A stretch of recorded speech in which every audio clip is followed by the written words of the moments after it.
Yes. Yeah. But like the comparison, like with me and some of the other guys. So that'd be something neat to see, the Harris Centers. The Pirates playing in Williams.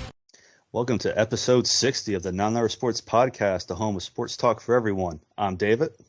I'm Jason. Welcome to 2023. Feels like after not doing this for a while, it's just get back in the swing of it.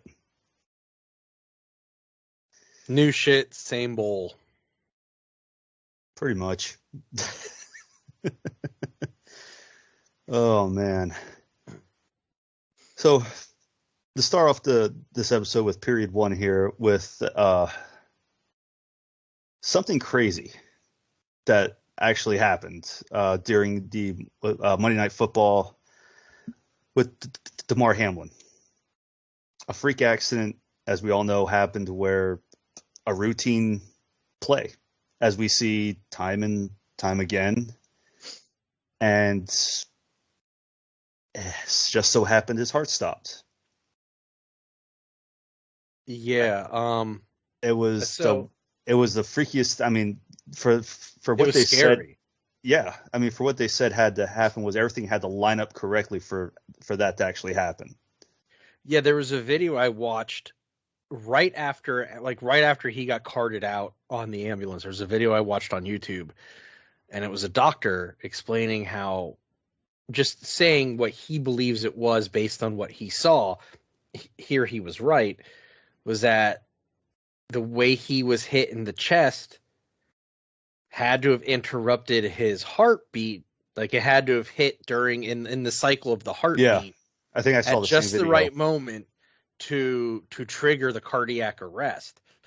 And I mean, you can't plan for that. No, it's one of the biggest freak accidents that can happen. And here's the thing, and I think a lot of other people probably thought the same thing. We're so conditioned to look for a concussion or head trauma or some kind of hit to the head that I know when I saw the footage the first time, because I wasn't watching the game when it happened. I ended up putting Monday Night Football on after I saw the clip. But my thought was, wow, that like, what's the issue? This just looks like his head didn't get hit. Why did he? It was a routine. Why did he collapse? It was It was a routine play. I mean, I like you, I didn't watch it. I was watching. I ended up going from the Winter Classic to the Rose Bowl, and I just really forgot it was even Monday. So I really forgot it was Monday Night Football. And just same like you, I just saw. I actually heard about it the next day. No, see, I ended up putting Monday Night Football on. But my whole point was we're so conditioned to look immediately for head contact, for neck trauma, that it wasn't even in my realm of thinking that it was a heart thing. So when I watched that video, I'm like, oh my God, this makes sense. It's not confirmed, but this makes sense. And then later that night, they confirmed it was cardiac arrest and it was because of the hit. And I will say this, for all the criticism Joe Buck deservedly gets, he did a fantastic job reporting the news aspect of the situation as it was happening. He went from Joe Buck, who we all dislike, to he sounded like someone capturing a news event as it's happening. He did such a great job about it and handling it that I think he deserves credit where it's due. I did end up watching, with him with the clip on YouTube of, like you said, him reporting as it's going, as he's getting the news, he's bringing it to the people.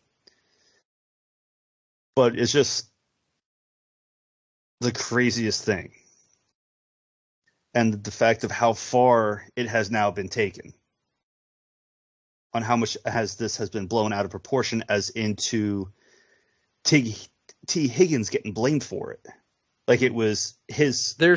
He purposely did this, is what from what some of the reports I was watching. Watching that so it was Bart Scott, who was a linebacker for the Ravens and the Jets, had a 10-year career in the NFL spanning from 2002 to 2012.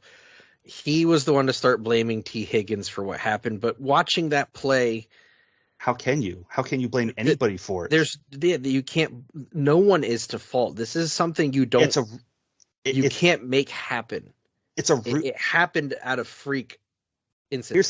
Here's the thing. That play, and I had this discussion at work with another guy who is into football. You've seen this play how many times? Not only a day, during a game day, but just during the whole entire season, because it's a routine play. High school. Because that thing is, though, you are taught as a runner to go through the defense. That's how you're taught. And everything was like a routine play that you see time and time again.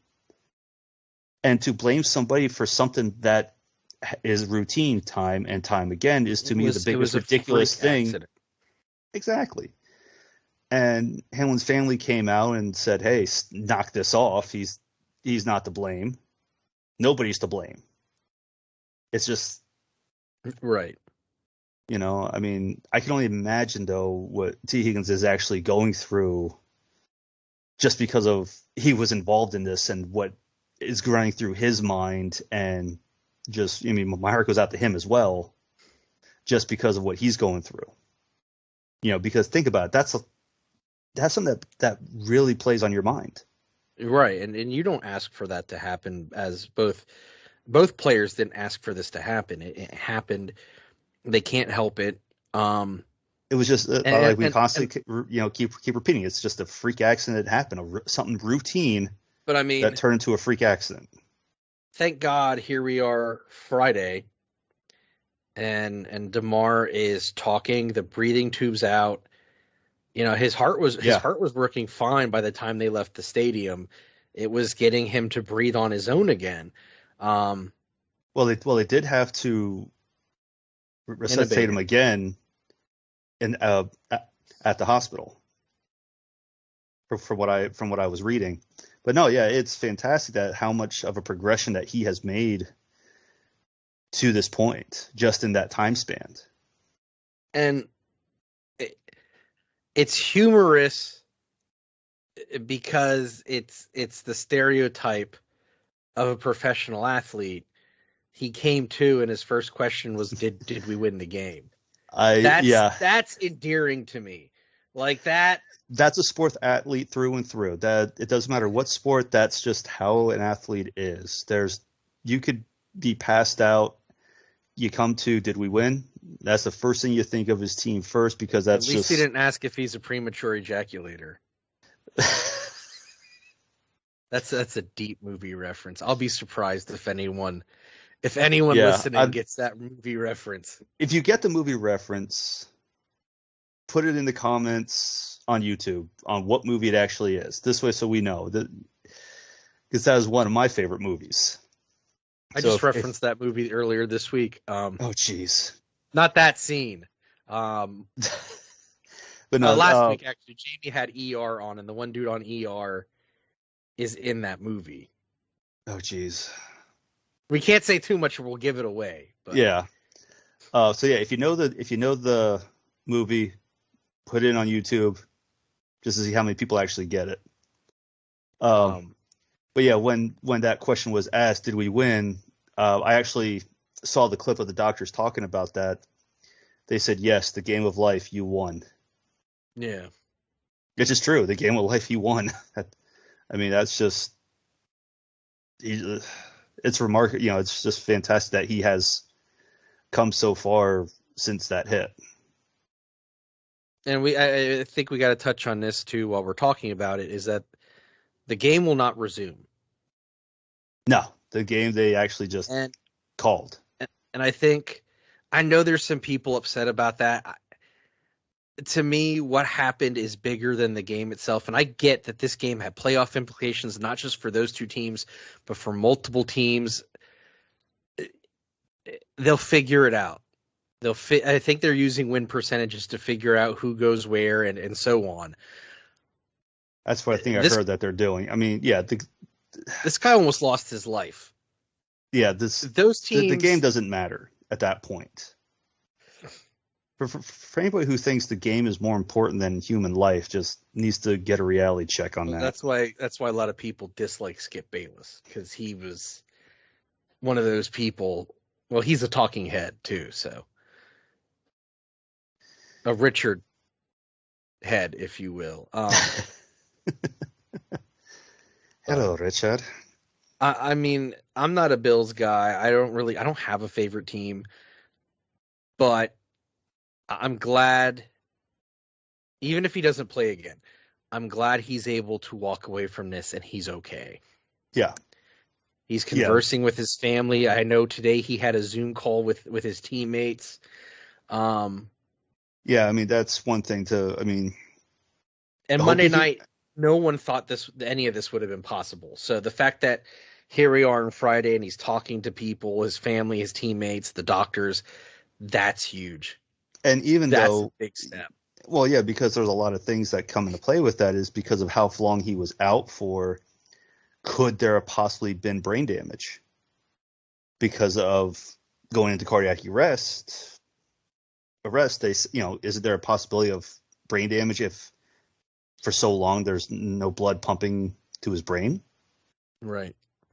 So the fact that he's doing this is really good just for him, just for his, mental state, just for him to be able to. His brain function. Yeah. There it is. That's what I was trying to get out. That's why you keep me around. Sure. We'll go with that.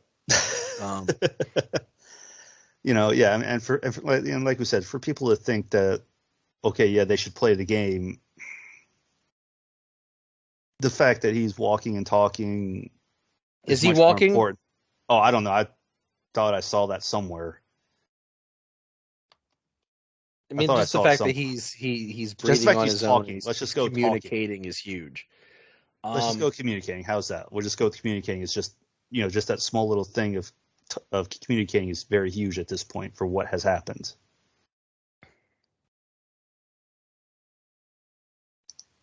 Yeah, no, the game. Yeah, from what I heard, they should have by this point. By this point, I heard they should have had something to figure out like where they're putting for playoffs because they're not playing the game on where everything's going at this point. Whether or not they did, who knows? Who knows? But it was a very scary real life situation, and like I said earlier, I'm just glad he's doing better, and that's I think any sports fan right now. Probably is at least that they're happy he's doing better. Oh, absolutely. Absolutely. I mean, I actually remember watching a game with Chris Pronger, who blocked a shot and he collapsed on the ice back in the late 90s with St. Louis. I mean, just that was just as routine as this was. So this is an odd comparison. But because of the real life nature of the event and the shockingness of it and how it became more than a sports event, it became a news event. My personal comparison was to the 89 World Series when the earthquake happened. Because, and this goes back to what I was talking about with Joe Buck earlier, Al Michaels and Tim McCarver went from sportscasters to news reporters in the blink of an eye. And that's what Joe Buck did. And just like they did with the earthquake, he handled it professionally and gracefully. He did not stutter. He did not stammer. He didn't sound confused or upset or nervous. He handled it perfectly.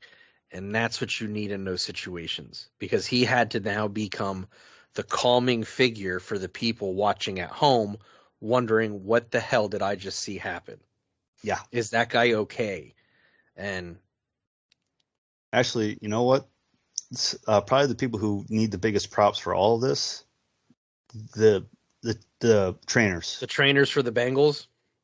They all have all the props to do what they did to get his heart, and going both again. teams, because they surrounded Yeah. so that no one could get video of what was going on. They stepped up. I mean, this did not just affect him. It did not affect T. Higgins. It affected both teams. Oh, absolutely.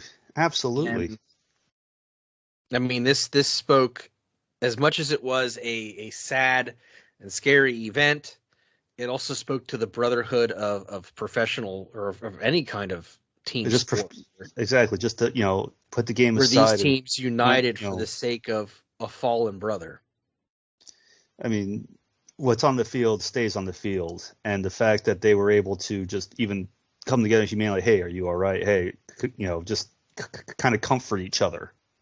Right. At this rate. It's just grateful that he's actually just being able to just communicate at this point. Right.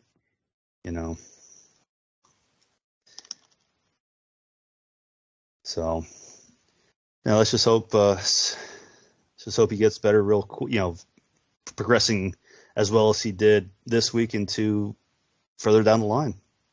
Definitely. So on that note, that's the end of the first period. We'll be right back.